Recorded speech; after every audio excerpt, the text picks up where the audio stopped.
Welcome, সকলকেই স্বাগত জানাই আমার চ্যানেলে। বন্ধুরা, সামনে বড়দিন আসছে 25শে ডিসেম্বর, সামনে জানুয়ারি মাস, ফেব্রুয়ারি মাস।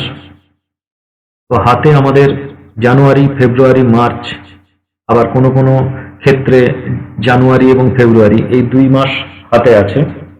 ইনকাম ট্যাক্স ডিপার্টমেন্টের ইনকাম ট্যাক্স ফাইল করবার জন্য যে এস্টিমেশন বা কোয়ার্টারলি ইনকাম ট্যাক্স যারা জমা দিয়ে থেকে থাকেন, যে সমস্ত চাকুরিজীবীরা বিভিন্ন ক্ষেত্রে, তো তাদের একটা ইয়ার এন্ডিং ফাইনাল ক্যালকুলেশন করে এস্টিমেট করার সময় এসে গেছে।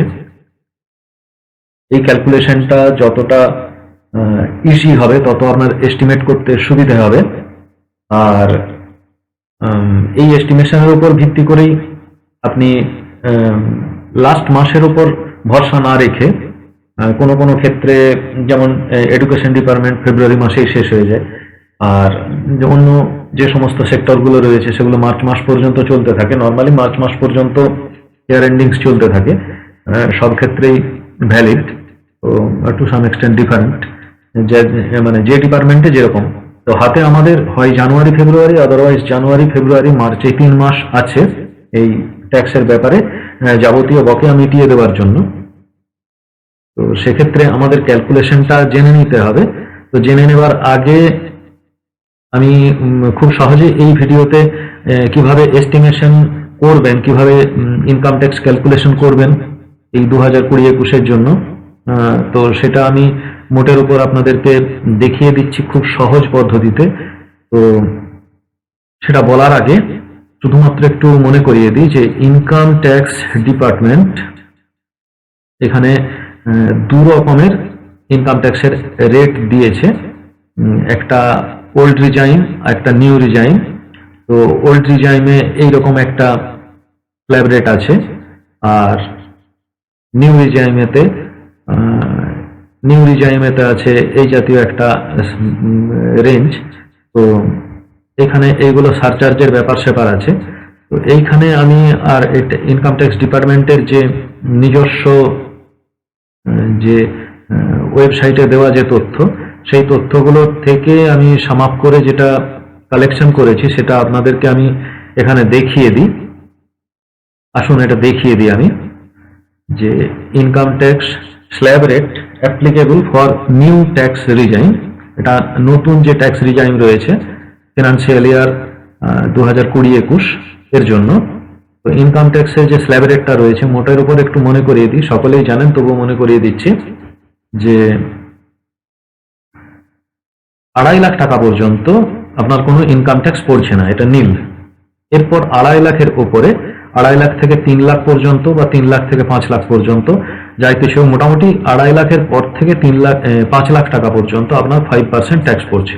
যদি আপনার স্যালারি 2.5 লাখ থেকে 3 লাখ পর্যন্ত হয়, তাহলে সেক্ষেত্রে শুধুমাত্র 50,000 টাকার 5% ট্যাক্স পড়বে। যদিও সেটা পড়বে আপনার 2.5 লাখ থেকে 50,000 টাকার 5% ট্যাক্স পড়বে, কিন্তু সেক্ষেত্রে কিন্তু ট্যাক্স রিবেট পেয়ে যাবেন 87A পেয়ে যাবেন। ফলে 12,500 টাকা পর্যন্ত যদি ট্যাক্স হয় তাহলে আপনি ছাড় পেয়ে যাবেন ইনকাম ট্যাক্সে। তো ট্যাক্স রিবেট আপনি পেয়েই যাচ্ছেন। 2.5 লাখ থেকে 3 লাখ টাকা মাত্র 50,000 টাকায় 50,000 টাকার 5% ট্যাক্স যে টাকাটা হবে, তো সেই টাকাটা নিঃসন্দেহে 12,500 কম হবে। তো সুতরাং আপনি ট্যাক্সের রিবেটের আওতায় আপনি আসছেন, রিবেটের আওতায় আপনি চলে আসছেন, ট্যাক্সের আওতায় আসছেন না। তো সেক্ষেত্রে নর্মালি যেটুকু রুল আছে যে 2.5 লাখের পর থেকে 5 লাখ পর্যন্ত আপনার 5% ট্যাক্স পড়বে, এবং সেক্ষেত্রে আপনার টাকাটা দিতে হবে, ইনকাম ট্যাক্স দিতে হবে 12,500 টাকা। এই 12,500 টাকা কিন্তু ট্যাক্স রিবেটের আওতায় চলে আসে। যদি আপনার স্যালারি 5 লাখ পর্যন্ত হয়, তাহলে কিন্তু এই নিউ রিজাইমের ইনকাম ট্যাক্স স্ল্যাবে আপনার কোনো ট্যাক্স আসছে না, আপনি 87A পেয়ে যাচ্ছেন, 12,500 টাকা পর্যন্ত ছাড় পেয়ে যাচ্ছেন। কিন্তু এই 12,500 টাকা পর্যন্ত ছাড় পাবেন না কখন না, আপনার স্যালারি যদি 5,01,000 টাকা হয়, অর্থাৎ 5 লাখের পর 5,01,000 টাকার থেকে শুরু করে 7.5 লাখ টাকা পর্যন্ত আপনার 10% ইনকাম ট্যাক্স দিতে হবে। তখন কিন্তু যেহেতু আপনার 5,01,000 টাকা যেহেতু আপনার স্যালারি, সুতরাং আপনাকে এই 12,500 টাকা 5 লাখ টাকার জন্য দিতে হচ্ছে, আর 1 টাকার 10% অর্থাৎ 1 পয়সা আপনাকে কিন্তু ইনকাম ট্যাক্স দিতে হচ্ছে 12,500 প্লাস 1 পয়সা।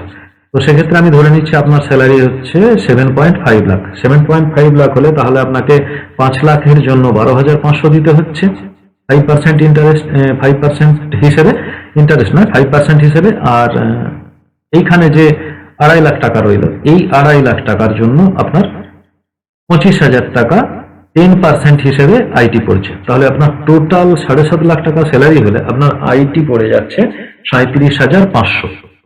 টোটাল 37,500, কিন্তু আপনার স্যালারি 7.5 লাখ নয়, 7,50,001 টাকা। 7,50,001 টাকা মানে আপনাকে 37,500 দিতে হচ্ছে, প্লাস আপনার ওই 1 টাকার জন্য 15% ইনকাম ট্যাক্স পড়ছে। অর্থাৎ আপনার 7.5 লাখ থেকে 10 লাখ পর্যন্ত যে 2.5 লাখের রেঞ্জ রয়েছে, এই 2.5 লাখ যদি মানে আপনার স্যালারি যদি 10 লাখ টাকা পর্যন্ত হয়, মানে 10 লাখই হয়, তাহলে সেক্ষেত্রে আপনাকে আগের 7.5 লাখের জন্য টোটাল দিতে হচ্ছে 37,500 7.5 লাখের জন্য, এবং রেস্ট 2.5 লাখের জন্য আপনাকে 15% হিসেবে আইটি দিতে হচ্ছে 37,500 টাকা। তাহলে এই দুটো 37,500 অ্যাড হয়ে যাচ্ছে, হয়ে গিয়ে যেটা দাঁড়াচ্ছে সেটা হলো 75,000 টাকা।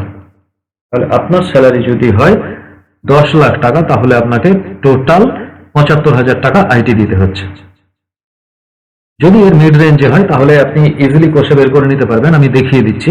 এরপরে ধরুন যে 10 লাখ নয়, 10 লাখ 1 টাকা, সেক্ষেত্রে আপনাকে 75,000 দিতে হচ্ছে, প্লাস যে 1 টাকাটা বাড়তি সেটা আপনাকে 20% হিসেবে ইনকাম ট্যাক্স দিতে হচ্ছে ওই 1 টাকাটার জন্য। এখন ধরে নিচ্ছি 10 লাখের বেশি, কত বেশি না 12.5 লাখ পর্যন্ত, 2.5 লাখ টাকা বেশি, অর্থাৎ আপনার স্যালারি এখন 12.5 লাখ টাকা। যদি 12.5 লাখ টাকা হয় তাহলে 10 লাখের জন্য আপনাকে 75,000 টাকা দিতে হচ্ছে ওই 5%, 10%, 15% হিসেবে। আর এই 2.5 লাখের জন্য, রেস্ট 2.5 লাখের জন্য 20% হিসেবে আপনাকে দিতে হচ্ছে 50,000 টাকা। অর্থাৎ আগের 7.5 লাখ, আগের 7.5 লাখ, এই 7.5 লাখ, প্লাস এখন 20% হিসেবে 2.5 লাখের জন্য 50,000, অর্থাৎ 1,25,000 টাকা আপনার টোটাল ট্যাক্স পড়ছে যদি আপনার স্যালারি হয় 12.50 লাখ, অর্থাৎ 12.5 লক্ষ টাকা। এটা বেশিরভাগই এক্সপিরিয়েন্সড যে সমস্ত ওয়ার্কাররা রয়েছেন, টিচার্স বা অফিসার্স যারা রয়েছেন, তাদের প্রত্যেকের জন্যই কিন্তু এই স্ল্যাব রেটটা অত্যন্ত কাজ করে। অর্থাৎ 75,000 টাকা তাকে দিতেই হচ্ছে। এরপর আপনার স্যালারি যদি 11 লাখ টাকা হয় তাহলে 1 লাখ টাকা 20%, যদি 1.5 লাখ টাকা হয় তাহলে 1.5 লাখ টাকা 20%, আর যদি 2 লাখ টাকা হয় 2 লাখ টাকা 20%, বা 2.5 লক্ষ টাকা অর্থাৎ 12.5 লাখই যদি হয় স্যালারি, তাহলে 1,25,000 টাকা স্যালারি ট্যাক্স পড়ছে স্যালারির জন্য। এখন কিছু কিছু ক্ষেত্রে দেখা যাচ্ছে অনেক এমপ্লয়িরই স্যালারি 12.5 লাখ 1 টাকা। 12.5 লাখ 1 টাকা যদি হয় তাহলে তার জন্য 1,25,000 আগের রেটে 5%, 10%, 15%, 20% হিসেবে 1,25,000 টাকা দিতে হচ্ছে, প্লাস 15 লক্ষ পর্যন্ত যদি তার ইনকাম হয়, 12.5 লাখের পর থেকে 15 লক্ষ পর্যন্ত, এই 2.5 লাখের জন্য তাকে দিতে হচ্ছে 62,500 টাকা। টোটাল দিতে হচ্ছে 62,500 টাকা। এর রেটটা পড়ছে 25%।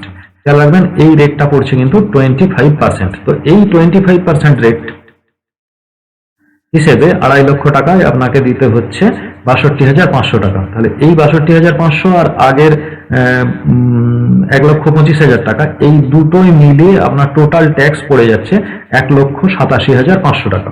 যদি আপনার স্যালারি 15 লাখ টাকা হয়, 15 লাখ টাকা পর্যন্ত হলে কিছুটা কম হবে, কিন্তু 15 লাখ যদি হয় তাহলে সেক্ষেত্রে 1,87,500 টাকা আইটি পড়ছে।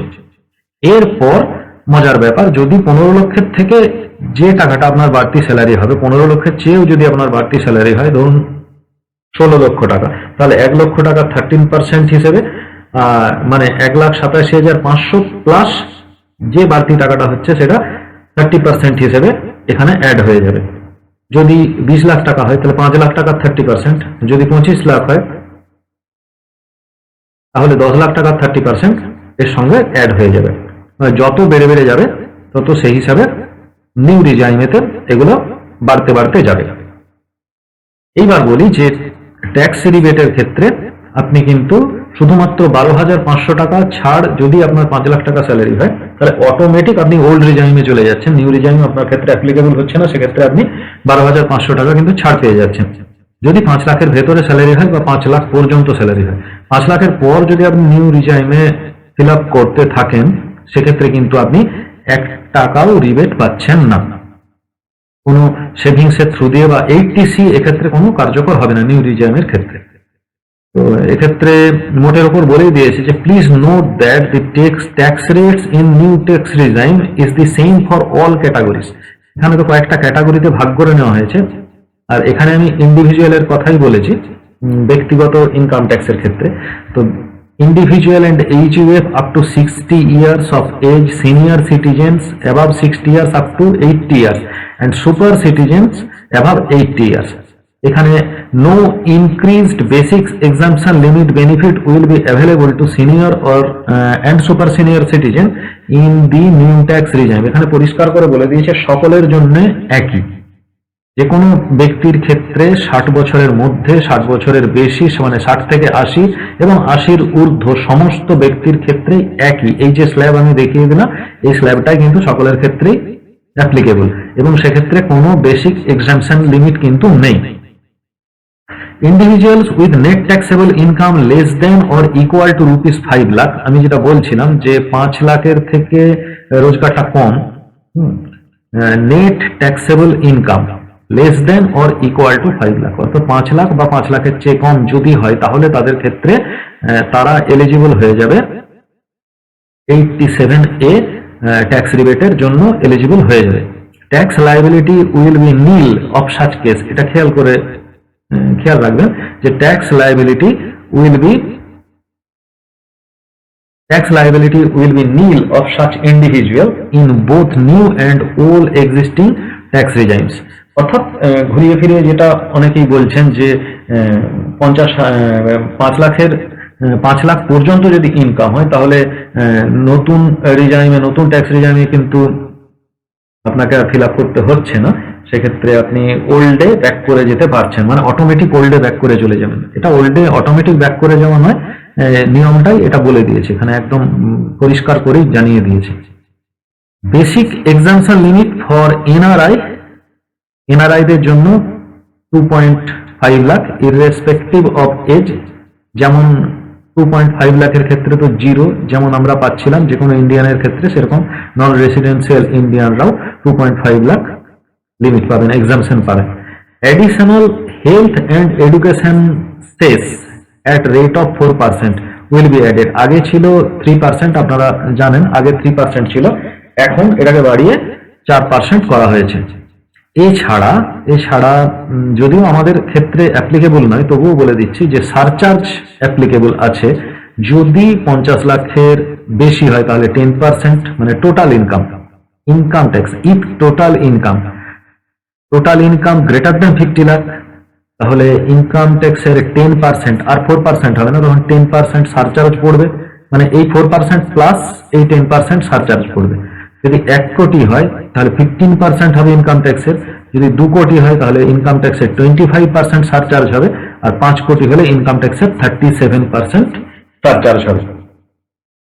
তুলনায় ওল্ড রিজাইমটা 2020-21 আমরা যদি আগের নিয়মে ব্যাক করে যাই, তাহলে সেটা অনেকটা বেশি ইজি, অন্তত 60 বছর বয়স পর্যন্ত, যেটা নিয়ে মেনলি মাথা ব্যথা। যারা চাকুরি করছেন এখনো, রিটায়ার করেননি, তাদের ক্ষেত্রে কিন্তু এই ওল্ডটাই অনেক জনপ্রিয়। তো সেক্ষেত্রে 2.5 লক্ষ পর্যন্ত কোনো ট্যাক্স পড়ছে না, 2.5 লক্ষ থেকে 5 লক্ষ পর্যন্ত 5%, এবং 5 লক্ষ থেকে 10 লক্ষ পর্যন্ত 20%। যদি এনআরআই হয়, এনআরআই এবং 60 বছর পর্যন্ত, 60 বছরের নিচে 60 বছর পর্যন্তই ধরুন, তাহলেও সেক্ষেত্রে কিন্তু এই একই স্ল্যাব রেট অ্যাপ্লিকেবল ওল্ডের ক্ষেত্রে। কিন্তু যদি আপনার ইনকাম 10 লাখের বেশি হয়ে যায়, তাহলে ফ্ল্যাট 30% হিসেবে আপনার কিন্তু ইনকাম ট্যাক্স পড়বে। মানে এই স্ল্যাবগুলো 2.5 থেকে 5 পর্যন্ত 5%, 5 থেকে 10 20%, এবং 10-এর উপরে হলে 30%। অবশ্যই এখানে আপনি বলতেই পারেন যে এখানে আমি এটা লিখে দিইনি কেন, এখানে লিখে দিলাম যে 87A অ্যাভেলেবল হয়ে যাচ্ছে 5%-এ। সিমিলারলি এখানেও কিন্তু একইভাবে বলতে পারি যে 5 লাখ বা 5 লাখ লাখের নিচে বা 5 লাখ পর্যন্ত যদি আপনার ইনকাম হয়, তাহলে এই 5% কিন্তু আপনার হিসেবের মধ্যে আসছে না। 5,01,000 হলে তবে এই 12,500 টাকা কিন্তু আপনার এই হিসেবের মধ্যে আসছে। সেক্ষেত্রে এটা অনেকটা বেশি ইজি। তো এক্ষেত্রে পরিষ্কার করেই বলে দেওয়া আছে যে 2.5 লক্ষ টাকা পর্যন্ত জিরো, কিন্তু এক্ষেত্রে আগের মতো 3% নেই। এটা হেলথ অ্যান্ড এডুকেশন শেষ, এটা আছে 4%। আর সারচার্জ বলতে 10% অফ ইনকাম ট্যাক্স, এটা 50 লাখ এক্সিট করে গেলে, 50 লাখের যদি বেশি হয় তাহলে কিন্তু 50 লাখ থেকে 1 কোটি, ওখানে যেমন একটু গন্ডগোল ছিল। 50 লাখের জন্য 10%, 1 কোটির উপরে 50 লক্ষ থেকে 1 কোটিতে 10%ই ছিল, আগেও ছিল এখনো আছে। দেখুন 50 লক্ষ থেকে 1 কোটি, 50 লক্ষ আপ টু 1 কোটি। এখানে কিন্তু যেটা পরিষ্কার করে দিয়েছে যে 1 কোটির বেশি হলে 15%। তারপরে স্ল্যাবগুলোকে ভেঙেছে, এখানে বলেছে যে 1 কোটির যদি বেশি হয়, 1 কোটির বেশি হলে 15%, আর কোনো স্ল্যাব নেই। কিন্তু এক্ষেত্রে সারচার্জের ভ্যালুটা একটু বেড়ে যাচ্ছে। 1 কোটি থেকে 2 কোটি হলে, 1 থেকে 2 কোটির মধ্যে যদি হয় 15%, 2 কোটির বেশি হলে 25%, মানে 2 কোটি থেকে 5 কোটি পর্যন্ত, 2 কোটি পর্যন্ত হলে, 1 কোটি থেকে 2 কোটি পর্যন্ত 25%, আবার 2 কোটি থেকে 5 কোটি মানে এই রেস্ট 3 কোটির জন্য 37% ইনকাম ট্যাক্স সারচার্জ পড়বে। ইনকাম ট্যাক্সের 37%। তার মানে এই স্ল্যাবগুলো, কারো ইনকাম যদি 5 কোটির বেশি হয় তাহলে তাকে 10%, 15%, 25%, 37% এই স্টেপ ওয়াইজ কাটিং করে ওখানে যেতে হবে। তো আগের স্ল্যাবেতে এত ঝুট ঝামেলা তেমন কিছু নেই।